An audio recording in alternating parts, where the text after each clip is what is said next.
I go over and I'm just like, it's okay. It's okay.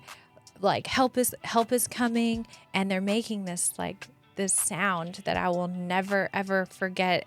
Please, God. And I'm talking to him and like the air's coming and you're going to be okay. And just keep like, please don't leave me. And he stopped making that sound. So I was like, please, like call them and tell them to hurry. Rachel. Hello. Are you nervous? I'm extremely nervous. You're a podcaster now. You shouldn't be. There's something about being in this seat versus in that seat that means I'm going to have to talk a lot more than I usually talk. That is true. Yes. Oh. So your podcast launched today. The day before it happened. Yeah. With Rachel Rose. Yeah. Tell us about your podcast. So I went on a friend's podcast and he was like, man, your testimony is crazy. You should do more of that. You should talk about your story and talk to people. We talked a lot about my business and kind of interwove that story with my trauma story. And he was like, you should bring on business people like yourself and just hear maybe they have a story and you could just do copy and paste basically my life as many times as possible with other business owners. And I was like, yeah, that's an idea. I liked the idea of possibly doing a podcast. I love talking to people, but it wasn't, I don't know, it didn't hit me in a way that I was like, I could go after that. I'm a little bit impulsive, but also like once I decide I'm going to do something, like it's done. And I wasn't getting that urge to go after that. And so I was like, okay, I don't think that's it. I do business all day, every day. I talk to business people all day, every day.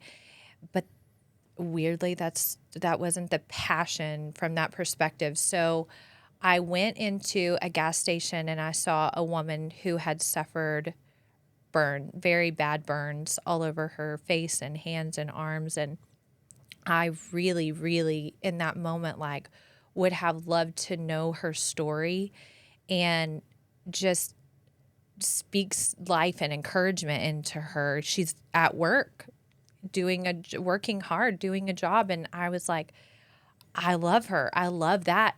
That is what is impressive to me. Yeah. How amazing is her just life.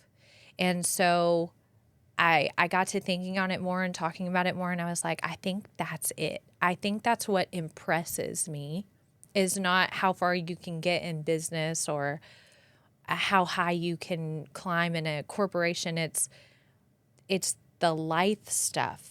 It's the stuff that happens at home that you overcome. So then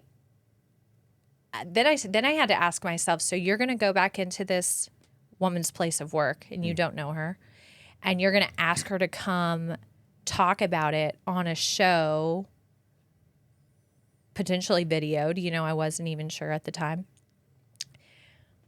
How's that going to work out? And then I kind of got anxiety about it and I was like, maybe I'm not going to do it.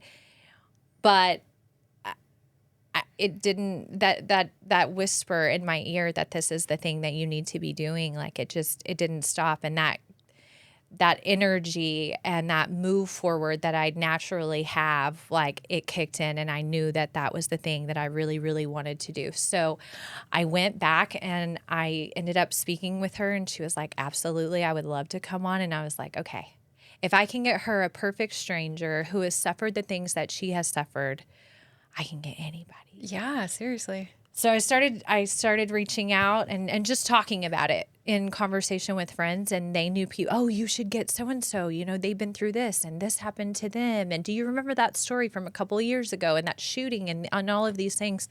You should get them to come on. And so I was like, okay, yeah, I'm going to do that. And I started asking around, and pretty quickly I had a list of people that I was going to do a podcast with.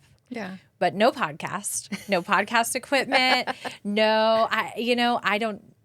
I'm also not a public speaker. So I was like, this is a really great idea, but that's really all that it is. Yeah.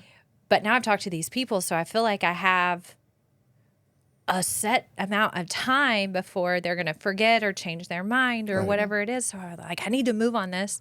And I saw y'all's podcast and I saw your advertisement on 40 Wolves for renting out studio time. And I was like, oh, how nice would that be? All those things that I don't know how to do that you're really good at doing. I think I need that. So I sent a message and you didn't get it. Yeah, I got it, but I hadn't seen it. Yes. And It was like in another folder. yeah, it was like a DM, and it was in the others, right? Because I don't know that we were following each other, and just by chance, later that evening, we actually ran into each other. Yes. Accident. My little sister is standing over there talking to you, and she's like, hey, you're talking about this podcast all the time. This guy has a podcast. And I was like, oh, really? And you were like, hi, I'm Ryan. And I was like, Shewchuk? Is that your last name? Because Brandy Bell had told me about you already like a week prior. So all this was leading up. And then I just by chance run into you and spew my whole story and all my energy out on you. I was like, I really want to do this. And you were like, okay, it sounds, cool. You should come by. And so that's what we did. And it just felt like just another Jesus thing. Like another reassurance that this is exactly what I was supposed to be doing at the time that I was doing it. And so when you said yes and I came here and everything, I was like, it's a go. It's like all the pieces are like falling together. And I already had my guest list together. Yeah. So like I was ready and on it, probably obnoxiously. Sorry. No, he literally like, I don't remember if it was like a text or a phone call, but he was like, man, she's on it. Oh, yeah. Like, she's already got like 12 people lined up. She's talking about season 2 already. Yes, like, I started getting like episodes sponsored just because, it's not free to do a pod. Y'all aren't doing this for free. Turns out it's not free. Yeah. It's not free. And so I was like, how can I earn money for this to not only produce it and do all the things, but I want to help people. Mm-hmm. Ultimately, I want it to grow to a space. I want somebody to see it and be so inspired by it that they want to give it money so that we can give back to these people who have suffered. Yeah. And that at the heart of it, that's what it is. It's people's trauma stories, their suffering, their hardships, the most unimaginable things that people have lived through. And then not just lived, but they've thrived and they've found peace and they've found joy. I remember after what happened to me, I didn't laugh. Like I didn't belly laugh. Like a good with your girlfriend on the couch, just like till you're crying, can't breathe, laugh. Like I think maybe I've only done it now a couple of times and it's been 5 years. Wow. So like when does that come back? And am I going to be like this forever? And I want to encourage people and show people that you can go through the worst things and still have a wonderful life. Like do not give up. Whatever you do, please don't give up. It gets so much better and it actually serves you. And I love the example that I talked about the other day after one of our episodes was the cake example that I love. And you can take, if you want life to just be pleasing, you just want the sugar, you just want the butter, you just want the things that taste good, but you leave out the flour by itself and the raw egg potentially. I don't know what your thing is, but you leave that out. When you mix just the sugar and the butter and you put it into the fire, it's not going to rise. Mm-hmm. And I think that that's the point. The fire is coming. The hard things are coming. What's going to happen? Are you going to burn up? Are you going to rise? Mm-hmm. Are you going to get stuck? And I hope that this podcast really talks to those people, the people that are stuck.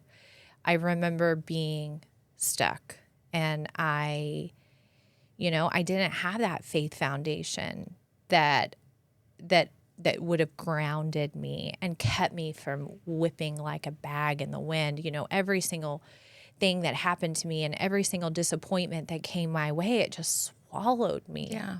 And I started over. I felt like I was constantly starting over and disappointing myself. And so I finally got the healing that I needed. Thank God. And now I want to share that healing with as many people as I can. So, yeah, when we talked, one, I could see the passion, right? And so, like, I'm always wanting to collaborate or work with or just help people who are passionate about, telling stories or really anything. And that's what really, made me want to find any way to help you produce this, because I felt like these are not just stories about tragedies. They're truly stories about adversity. yeah. And when you can get through it. And I was like, wow, this is so powerful. This is going to help so many people. And I think, I didn't know your background. I didn't know much about you at all, and when you started to tell me about how you got to this place, can you talk a little bit about that? Like, your own. Sure. So I didn't really experience loss in my childhood. I actually had a really, really good, from my perspective, childhood. My mom was wonderful, and I had both parents in the home, and we weren't like wealthy by any means, but we had all the things that we needed. So I'm extremely thankful for that. I started experiencing what I would like my losses when I was in college. I had gotten a call that my best friend had been hit by an 18-wheeler with her 4-month-old in the car, and it took both of them. And I was already in a place of alcoholism at that time. I went off to college with a full-blown alcohol addiction. So I didn't handle it very well at all. I don't even know that I handled it. I was already suffering in various ways, just in my own person and in my own esteem, that being faced with the fact that people that I love were just going to start leaving me just made things worse. Yeah. The relationship that I was in at the time was already pretty toxic. We were a little bit on again, off again at the time. And we'd been off, and he came and picked me up. He was on a motorcycle, and we went out for a little bit with some friends of his. We actually got pulled over, and they told us to take the bike and go put it up. Like, number one, God tried to get me off the bike. Number one, I had super bad anxiety at the time. I was super hungover, so I already didn't feel that great. And we had gone downtown, and the bike he almost lost control of the bike. So again, I was like, hey, take me back to my car. I'll just follow you. You're freaking me out. But I didn't. Yeah. And then we went to a bar. He had a couple of drinks, not anything substantial. I was super hungover, so I didn't drink. And we decided to head home. On the way, we stopped by the store, and we were like 2 blocks away from being home. We turned off of the main road, and we're between fences. So he downshifts and speeds up to hear the sound of the motorcycle. And when we were coming up to the turn on the street that I lived on, he downshifted too far, and the bike just slammed over. So I remember the last thing I remember is I grabbed onto him and I yelled his name, and my face hit the ground. And I remember, it's very strange to me that I remember all the way up to the moment that my face hit the ground. But I was conscious enough in that moment to turn my head while I was sliding. So I hit here, knocked my teeth in, kind of offset my jaw a little bit. And then I turned my head and slid the rest of the way. I scraped my teeth off. I broke the sunglasses that were on my head went into my nose and temples. So I didn't technically break my nose, but the sunglasses went into my nose, if that makes sense. And then, road rash, and road rashes. Ouch. Horrible. Yeah. It's horrible. But I don't even feel like that was the worst part, because when I finally got to, they had a staph outbreak at the time. So instead of they couldn't just put me anywhere. They didn't want me to get staph like on my face. Yeah. So they had me in an OR for a while. And then they finally got me into a room. So it was like hours later. My parents were 4 hours away at the time, so they were working their way there. And I called him, and a girl answered his phone and said she had been with him for the last 6 months and I could leave him alone. And so he ended up hiring an attorney and like not talking to me. And what is wrong with people? Yeah, in my brokenness, and I didn't handle that well either. Yeah. It made everything worse. And now it's just like all these unhealthy things are compounding, and I'm living even more and more unhealthy, not handling, I wasn't in counseling at the time. My mom was going through her own stuff. My dad wasn't super emotionally available. I was away from my sisters. Friends were going through their own things, and we're all drinking about it, you know? And so it wasn't great. I ended up with an abuser, and my life was just getting really bad. Yeah. And I knew that I didn't want that. So I picked up all of my stuff. I called my cousin in Frisco, and I said, I'm coming. I'm going to find a job. Can I stay with you for 2 weeks?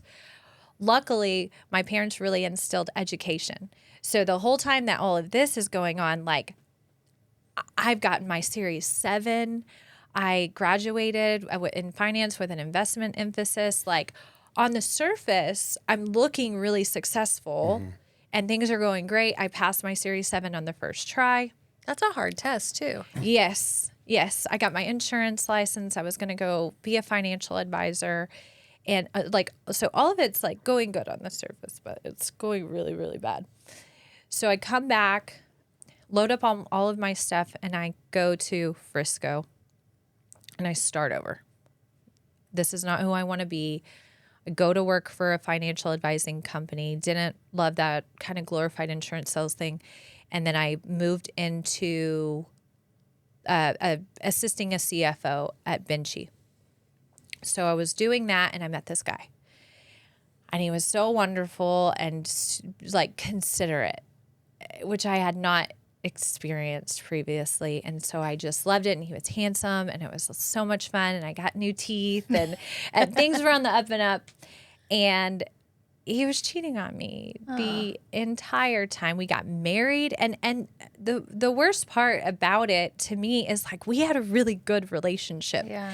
If we talked today, he would be like, no, it was really good. It wasn't your fault at all. Like, it's totally fine. He was young and liked the attention. Like, there was a love triangle going on at work that I wasn't a part of. And so, God love him.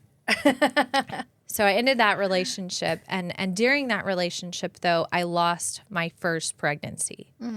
And that kind of triggered just my heart when a woman can't have a baby or struggles to have a baby. I completely understand what it does in your mind. Like, it's so hurtful and heartbreaking. And we called the baby Bug.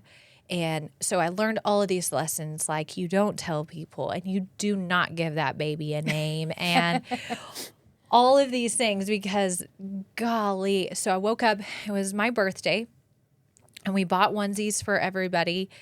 So we're going to tell them at my birthday dinner that I'm pregnant.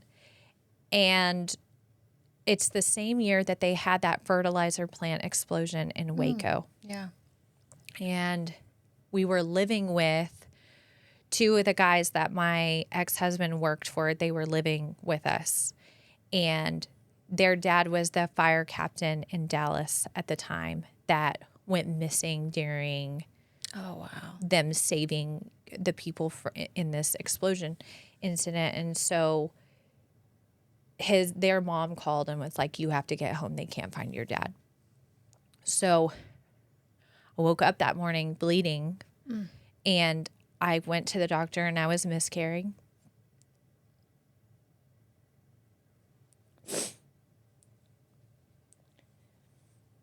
And Brandon left.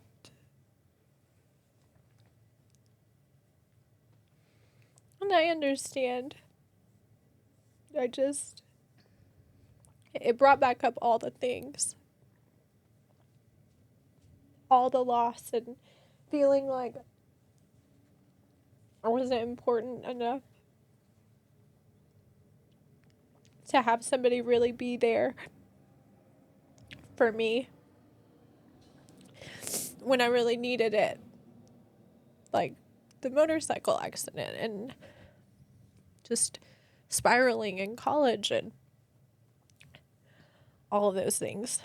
And that's a hard thing to like go through by yourself. Yeah. Like you need somebody there. Yeah. So I started counseling because I needed it, and I needed someone, and I have an incredible best friend that loves Jesus, and so thank God she was there, but her mom had gotten colon cancer, and they lost her so quickly that she was going through her own stuff. And my other best friend, her grandmother, who basically raised her and was her saving grace, she died.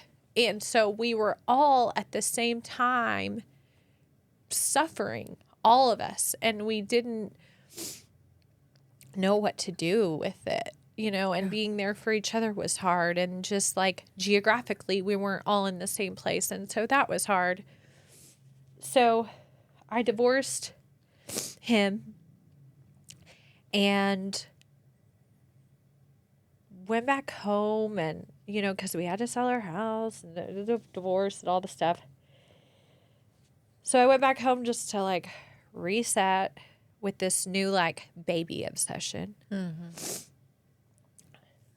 Met a guy, was with him, like things just, I really, really wanted to have a baby. That was just it's just all I wanted. It was all I thought about. And I just couldn't. And I tried IUI and I tried all the things, and I just couldn't have this baby. Then I decided maybe my baby already is out there. So I became a foster parent, like by myself, single foster parent. And then when I got the home thing, and I did all the things that I had to do to become a licensed foster parent. And I was like, I'm going to bring a baby into this by myself. No, I'm not. No, I'm really not. And so unwind all of that. Like it goes back to like, I'm really good at executing things, and I put my mind to something, I'm going to do it. And then luckily, I thought about it deeper, and I was like, no, I'm not. So I'm traveling along, and, I'm dating this guy, but he's already cheated on me, and he wants to get married, but like, I really want to be with somebody that's just there for me and for me in general, and crazy about me. And I think I deserve that. And I'm toying with that idea. The self-esteem thing was an issue. And then I met this guy, a friend of mine's brother. So me and my best friend and one of her best friends all got together. She was in town, and her brother came. And after we left, my best friend's like, he really likes you. And I was like, he's a child. He's a baby. He was like 6 years younger than me. No. And is our friend's brother. No, absolutely not. Well, he pursued me, and he pursued me in a way that made me feel like I was valuable, like I was great, like I was this thing to have. Yeah. And that made me feel so good. At the time, again, career level, I had came back here. I helped my dad open a powder coating facility. I was working in tax. I begged a partner at a tax firm to give me a tax job, so I was learning all things tax. I was working on my master's and everything, thank God, right? Career level was going great. And I met Sam, and he was crazy about me, and we had so much fun together. And during that year, we were going on all kinds of trips, and I gave him a shot, and he was wonderful. And then we'd gone to Canada. His friends were always with us. So he'd been without his friends for several days. So when we got home, he couldn't wait for them to come over. So Cody came over, and then the neighbors started coming over, and we had just had a conversation about, I have tried really hard to get pregnant and have a baby, and you're so young. So you really, really have to decide that if you want to be with me, you may not ever have like your own baby. So we were like, well, that would be okay. Like, we have so much fun together and we're so happy and all of these things that I think that would be okay. And then I was late on my period, so I took a pregnancy test and I was pregnant. And I told him, do not tell anybody, because I've already been through this and this baby may not stay. Yeah. And here he is calling out, like, we have videos of him calling people and telling them, and he was so excited. And so we come back from Canada and I'm exhausted. I was sick the whole time. We were, the Airbnb, little did we know, was upstairs from like a burger joint. So the apartment smelled like meat all the time. So I was sick the whole, like, it was I would have paid extra for that. Oh my God. No. It was awful. So we got back and I was tired. And as I was going into the house, he was like, babe, make me nachos. And I was like, no, I'm not making you nachos. I'm so tired. And all these people are here. I'm going to bed. So I go to bed, and I guess it was maybe just an hour later or so. It really wasn't that long. The neighbor runs inside and he's like, Sam's been in a motorcycle accident and I need you to get outside. And I'm like, are you serious? You know, like, are y'all messing with me? Yeah. Like, motorcycle, like, no. When I met Sam had two motorcycles. He had a street bike and he had this like little, it's called a Grom. It's like a little bike that didn't count. You know, in my brain, it was like a kid bike. It wasn't serious. And then a street bike. And so I was like, please get rid of that street bike. I hate it. Like, I've ripped my face off. Yeah. Please don't. So I was like, we could get 4-wheelers. We'll get 2 4-wheelers. We only drive them off road, no drinking. If you'll do that, I'll get the 4-wheelers if you will get rid of the motorcycle. And so that's what he did. We got rid of that motorcycle, and the neighbor ran in. He had wrecked the Grom. And so I run out of my garage because the neighbor's already gone.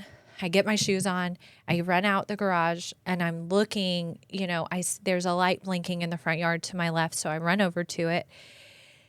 And the bike is on, the handlebar is on his face. And so I'm like, get it off of him. So I go to lift up the bike. It's like heavier than I imagined that it would be. And it's not Sam, it's Cody, his best friend. Oh. So I'm like, oh my gosh, like, I call my dad because there's 2 people, you know, and like, what if they're making a sound?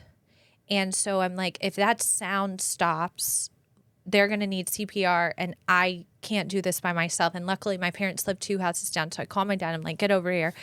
And I'm like, where's Sam?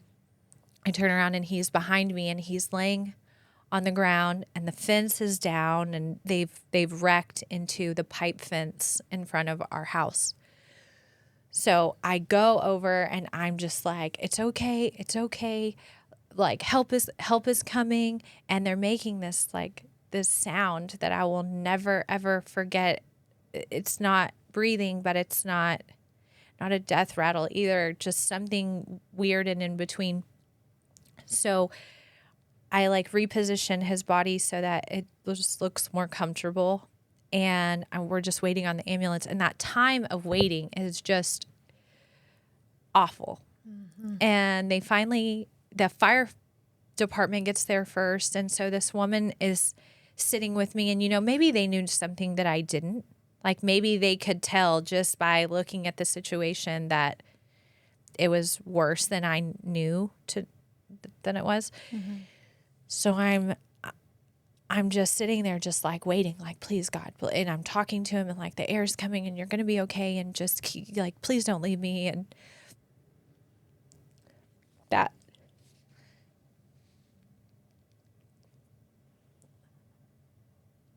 He stopped making that sound.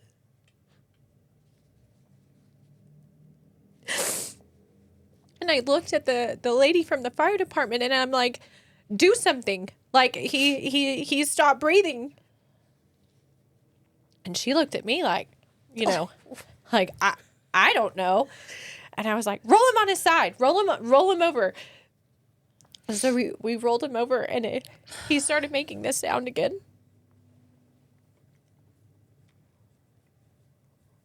So I was like, please, like, call them and tell them to hurry. He's really hurt.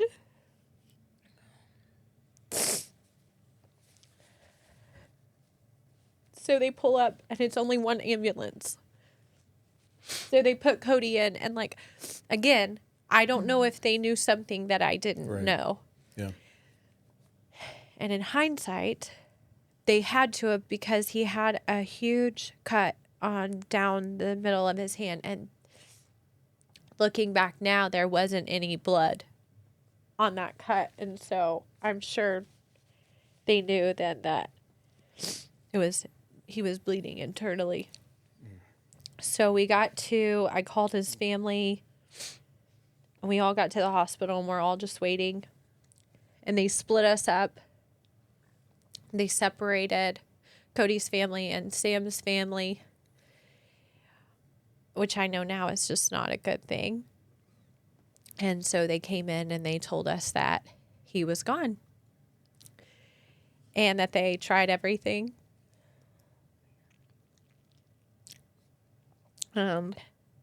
That was the worst moment of my life.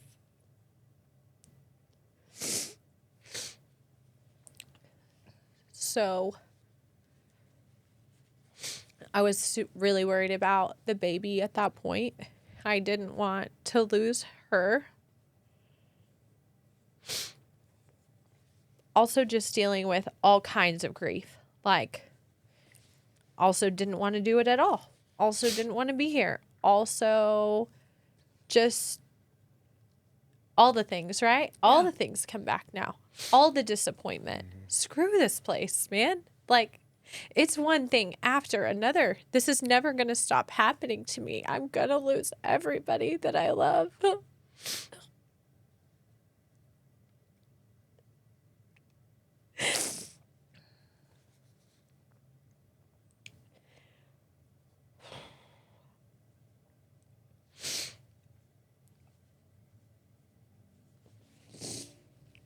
So, sorry.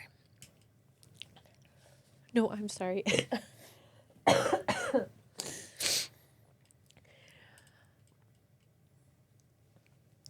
I couldn't stay in my house. I lived on 2 acres and it happened at my house, you know, so it was all too much. It was all way too much. So I went back to my parents and that came with its own, you know, problems. My mom was dealing with her own things at the time, and my dad, you know, just not, you know, he's a harder fella and not emotional, and he and I just naturally get at each other. It just wasn't a good space for me. And whenever I had gone to get a vehicle, I had met a guy that I had chemistry with. And so when I had my daughter, I had brought her to meet him and there was just like sparks flew, especially between him and my baby. And we really, really needed that at that time. Our first date, he took me and her to the grocery store on a Friday night, and we like went through the whole store, and it was so sweet and so helpful and just like exactly what I needed in that moment. And so I moved out of there, moved in with him, and we ended up getting married and having a baby. But unfortunately, the love for my daughter didn't really extend to me, and it just didn't work out. We weren't good for each other. We were actually really bad for each other and brought out the worst in each other. So I knew when I left that unhealthy relationship, broken finds broken, we found each other. Mm-hmm. I was so tired of it. Something had, like, one more disappointment, one more letdown. Now I have to co-parent. Now I have to decide, how to navigate this whole new thing that I don't really want to do. And like, I'm so sick of it. Mm-hmm. I feel like life is just happening to me and I have no say. And, this was going on over here, so I had to go here. And this was the only next door thing, the door that opened. So I went ahead and went, and I was like, I don't think that I have to be living the way that I'm living. I think that I have more power than this. Like, I could just hear this whisper of God saying, at any point, if you want to be living differently, like, let me know. Mm. And so I set out for just extreme health at that point. So after I had lost Sam, I was not doing very well, and I needed a really technical. I was like, I'm good at school. If I could put this in a way that I could learn it, I think I could be good at it. I'm good at things that I can learn. So I went to a health coach institute, and I decided to get my license in health and life coaching. Not only for myself, but at the time I would have free consultations with people who wanted to start businesses, because that's what I do for a living. And I could tell very quickly in speaking to someone whether or not they were going to be successful in what they were going to set out to do. Mm-hmm. And sometimes when I would meet someone that I didn't, I was like, ugh. And it's not like your business model's great. I think you have really good ideas. I think you're a little bit lazy, and I don't think that it is going to work out. You cannot say that to someone's face. Like, you cannot say that to someone. And what's the code word then that you do tell them? I would ghost them. Oh, okay. I would just not. I would be like, oh yeah, absolutely. Like, text me. We'll schedule something, and then I would just be like politely busy. I'm giving away all of my Good secrets. to know. Yeah, I'm taking note in my head right now. Sorry, guys. So then those would keep me up at night, right? Sure. Like, did they ever find somebody that for them it was all about the money, and then they coach them into, I'll set you up an LLC. I'll get you an operating agreement. This is how you go set up a bank account, sales tax and all that stuff, and then just set them loose knowing that they were going to fail. Like, I absolutely do not do that. Yep. But those would keep me up at night. Did they go find somebody? Did they squander their life savings and put their family's house up as collateral to this idea that, anyway. So that was another reason that I went to the school, because I really wanted to help people master habit change. Mm. If I can help, I'm of the opinion that how you do one thing is how you do everything. So if I can help you be successful in just one aspect of your life, I can show you how to let that bleed into all of the other areas. So I took all of those things that I learned, and I went to Free Indeed at Mid-Cities because I wanted to be free. I knew I wanted freedom. all of these things that were inside of my mind that were telling me I wasn't good enough and I wasn't lovable and I was broken and I wasn't worthy in some way of a position or of a person or of a friendship or of an opportunity, whatever it was. The only person that was holding me back, I knew, was me. And the only person, like, it's won and fought in your mind.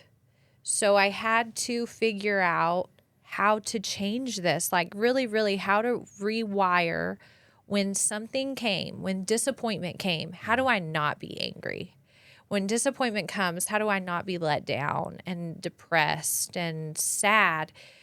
And for me, from a technical standpoint, the Health Coach Institute and all of that helped me learn like why I was feeling the way that I was feeling.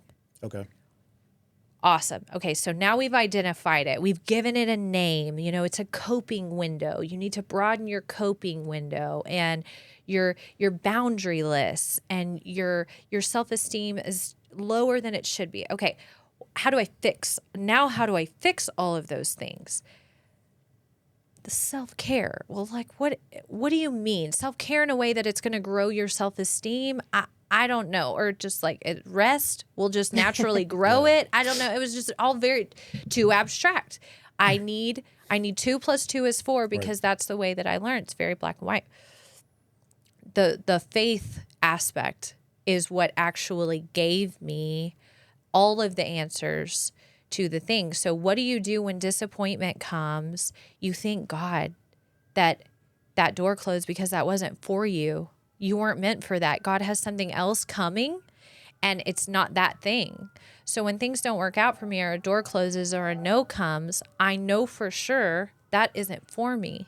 So before, when a man would reject me or leave me for dead and end up with another girl, I saw it as, what's wrong with me that he can't love me?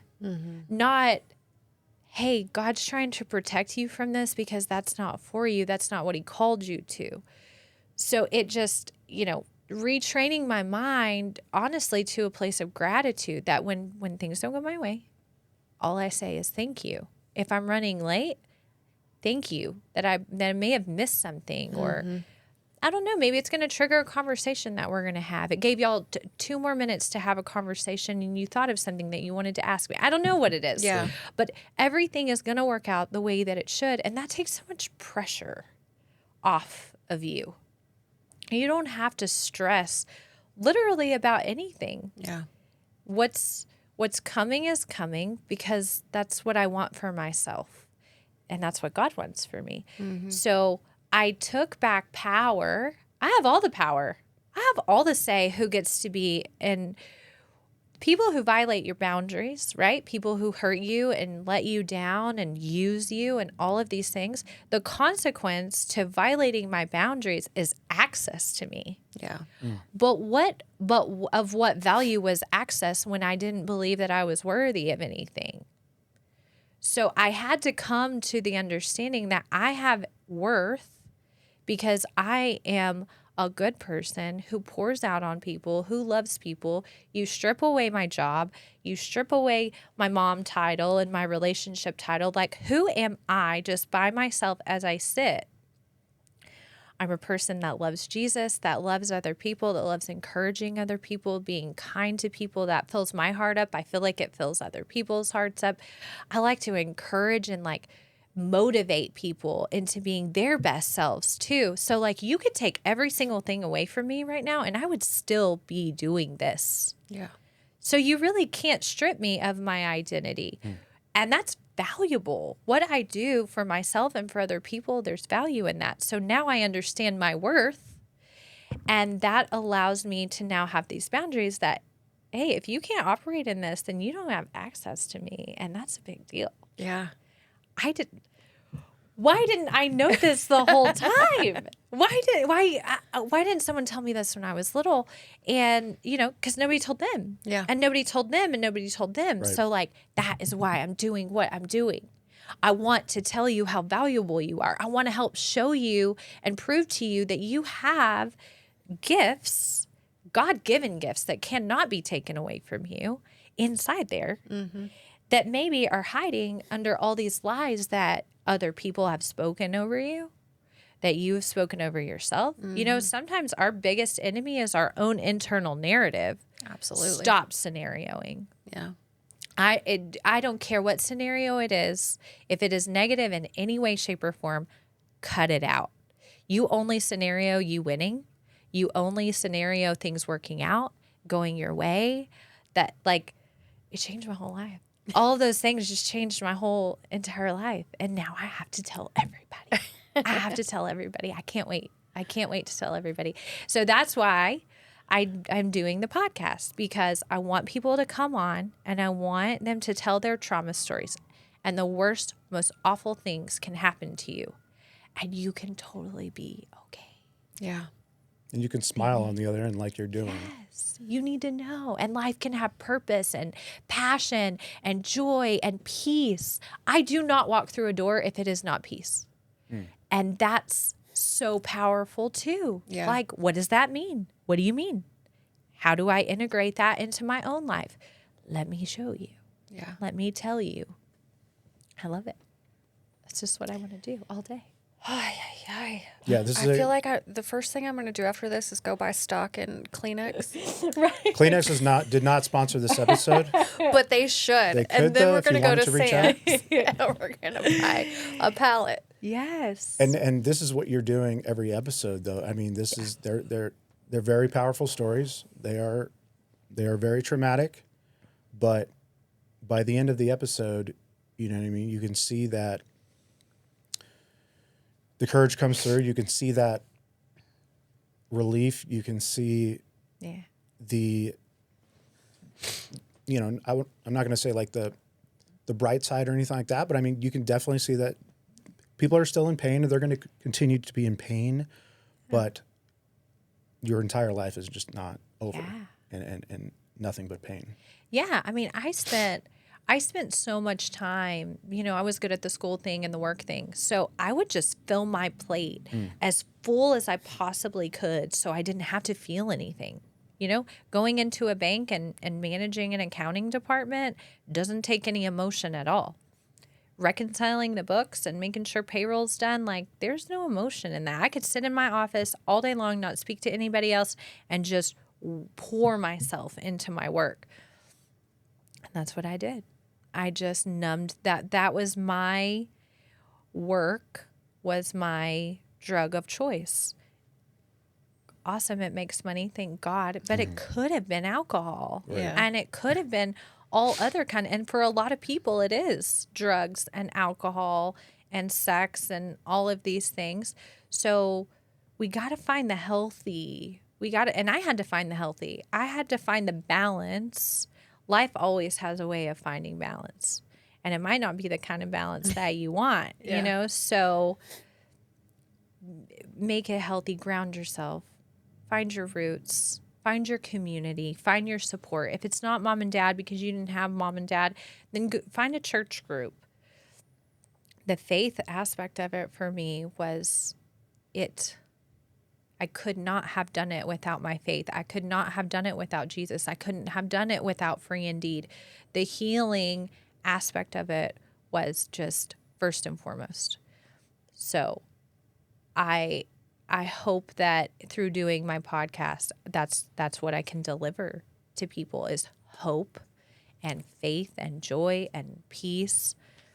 As counterintuitive as it sounds, like, come listen to this awful, unfathomable, horrible tragedy that this person suffered. But by the way, like, it's all good. Yeah. God is good, and you live and you have a full, happy life. Yeah. It's all going to work out in the end. So just so that people know out there, you know, the first episode is out now. There's a link in the description. It's probably, I don't know, something like that. I'll point to it like the kids do. I thought it was down there. Nope, the thumbnail's okay. So you're doing a 12 episode season. Yep. And can you tell us about, like, you know, the ultimate goals or or if people want to get involved and help? Yeah. Well, number one, if you have a story and you want to share it, please come. Please reach out, message, DM, whatever. Also, the ultimate goal for me would be to give back. So I would love for it to get enough donations or get enough sponsorships, or if you want to advertise, we have a stick horses and capes that I've been talking to that is interested. They help bereaved families. So, if you have an organization or something that kind of goes along with the stuff that we're talking about, I would love to hear from you. If we can get enough, if the show can make its own money and it can make enough money, I would love for it to give back to each of these families that come on. We have guests that could use surgery still, that have been through awful things that have affected their bodies. I would love to give that to them because they can't afford that. They can't afford a home or a car, much less surgery to serve the nerve pain in their body. Families who have lost children have created organizations in their memories. I would love to be able to give a donation.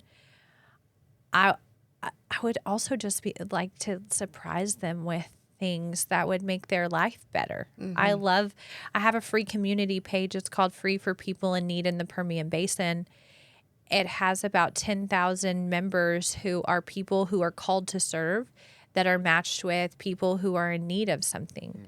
And so I'll do special projects here and there of I know winter's coming and we need blankets or, different things like that. I want this show to be a mirror image of that. So I would like for us to come together. I wanted to build community, support for the people who come on the show, support for people listening that could use the support of the people on the show. I just want it to breed community and support in whatever that looks like. I just hope somebody sees it and they feel compelled to be involved, and they come with whatever resource that is, whether it's money or it's them or it's an organization, advertising, sponsorship. I'm ready for the ball. It's a yes for me. So whatever that looks like. I really want to say, kudos to you for all that you've been through and your adversity, and the fact that, you day in and day out are sitting with these people and listening to their stories. And what I can only assume is, somewhat reliving parts of what you've gone through and still being able to, for someone who's not a public speaker and is not a podcast host, you're an amazing host. Thanks. I appreciate it. I'm telling, that's how I know it's God, because, I'm not equipped and he equips me every time. And I'm getting where I don't even I'm getting less and less nervous each time. I still get nervous every time. I still, stress over what am I going to say? What am I not going to say? Is it going to go okay? But he's equipping me. And, I have support now. So I went and I got healthy. And now I have a beautiful, healthy partner that is so incredible. Jake pours into me every day. And just before I came up here, he's checking the outfit, and you look really good, and try that shirt on, and you look beautiful. You're gonna do such a great job, and we've been talking about it all morning, and that stuff. Find your support. I only allow access to good people that are gonna be good with you and handle you delicately and nurture you and grow you. And I have a lot of support. Jake's great, so. Shout out. Love it. Way to go, Jake. In case you're listening, you can't click links right now. The podcast is called The Day Before It Happened. Search for it. It's out on Spotify, Apple, YouTube, everywhere that you can enjoy your podcasts. Have some Kleenex, have some tissues on hand, but you're going to enjoy it. And Rachel, we really thank you for coming in today and sharing your story, and best of luck. Bye. Bye. All right, we'll see you on the next one. Farrah's crying a lot, so I'm gonna a lot of editing. But all right, see you on the next one. Bye.